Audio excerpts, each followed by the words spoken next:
There are people that wish they could be in this locker room right now. There are coaches that wish they could coach this football team, but they can't because we're the blessed ones. We're the special ones. Your fans are out there. It's Chambers Field. Well, a couple years ago, we mic'd up one coach a week during pregame, including their locker room speech. We called the segment Coach Speak. This season, it's backed by popular demand. That's just a snippet from Ryan Hall tonight. We're going to give you an in-depth look at Coach Hall Wednesday at 6 for our first edition of Coach Speak here in 2014. Meanwhile, how about a rivalry renewed at Jet Field? Belmont and Adams Central playing each other for the first time since 1978. How about this? Hunter Bates. It's been a while, but AC, if this is what happens, they might want to play Belmont every year. 55 yards for the touchdown. AC up 7-zip. But AC had some trouble on their next possession. Fumble here. Belmont pounces on it. It will be a touchdown.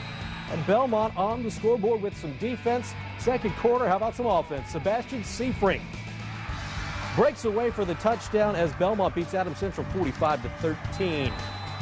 DeKalb at Angola, new head coaches for both teams. Pete Kempf at DeKalb, Andy Thomas at Angola.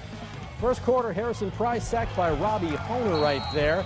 Angola, though, moving the ball and doing it on the ground. Matt Boland picking up the first down for the Hornets. More from the Hornets. Trying to pick up some yards here. Chad Ramus, the senior, though, makes a big tackle for DeKalb, and then it's DeKalb getting on the board with this. Will Chrisman, 6'6", he can play some basketball as well. He goes 71 yards for the touchdown. Congratulations to Pete Kemp. He wins in his debut as DeKalb, a victor, 26-7. Let the Brett Fox era begin, as with Randy Hudgens now at Bluffton, Columbia City, and their new head coach hosting Warsaw, Trevor Bolt. Quarterback, he started 6 games last year, threw for over 600 yards, but used the legs there down to the one. Next play, Braden Meyer, the touchdown, 16 carries, 103, 3 touchdowns for Meyer. How about some Columbia City D? Drew Odell tips it, Dale Ryder gets the pick as Columbia City wins in Brett Fox's debut, 33-21.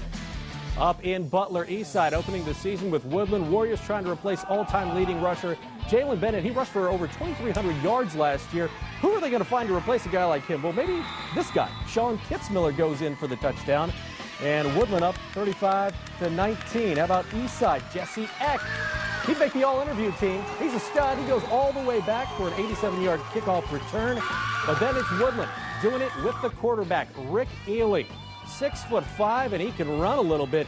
He would get in for the touchdown as Woodland scores 57 to beat Eastside by a final of 57-33. Meanwhile, the NECC kicking off conference play tonight, and with graduation hitting a lot of teams hard and Garrett back in the league, the conference title very much up for grabs. We sent Randy Spieth up to the Swamp for tonight's key conference showdown. Randy. Well, Glenn, last season, Lakeland won a share of the NECC title, tying with Fairfield. It ended Cherubusco's reign of 4 straight seasons with a conference championship. Those two going head-to-head at Laker Field tonight. Third play of the game, Lakers letting Busco Nation know that the champ has arrived. This is Dominic Christian finding a cutting Carlin Troyer. Troyer all but green grass in front of him. 80 yards later, Lakers strike first, 7-zip after that, and Troyer getting nothing but love and hugs on the sideline as they take the early lead. But Busco strikes back. We're going to give you one name. This is receiver Chance Goldmeyer. He had 3 catches tonight, all of them for scores. This one right here makes it 7-6. Goldmeyer with 164 receiving yards, a new school record, enough to help Busco win 33-19. Glenn, back to you. All right, Busco going to the air, known for that ground game. Hey, how about Garrett back in the conference, as we mentioned, taking on new conference rival Prairie Heights. First quarter, Jaden Baker up the gut for Garrett. That's a touchdown, and it's 6-zip Railroaders. More from Garrett. Bryant Sumner, almost 1,000 yards last year. Well on his way this season, takes the handoff in for a 15-yard score, 13-zip Railroaders, and then they go to the air. How about this combination of Tanner Burns taking over for Noah Follett at quarterback this season? The sophomore would hit Cordell Kessler, 27 yards. Garrett rolls 39-7 your final. Our final stop for high school football, Carroll opening the season at Goshen. Drew Tranquil now at Notre Dame. Justin Tranquil unfortunately out for the season with a knee injury. No problem in this one. Carroll looking good as Tyler Kissinger strolls in to make it 21-7. Then it's Dylan Connor. Folks, remember this guy's name. He's one of the hardest hitters you'll ever see, going Clowney style. Nailing the ball carrier there and it's Carroll with a victory on the road at Goshen to open the season 40-7. That is nasty football. Well, every week during the football season, we're going to be giving away a $50 gift card from our sponsor, Meijer. Go to Wayne.com to sign up. Go to the More tab, click on the contest and deal, and then you can sign up from there. We're going to have our first winner of the 2014 Highlight Zone next Friday right here. We got more Highlight Zone coming up next. That includes your play of the week. We are the Adams Central Jets. Stay tuned for more Highlight Zone.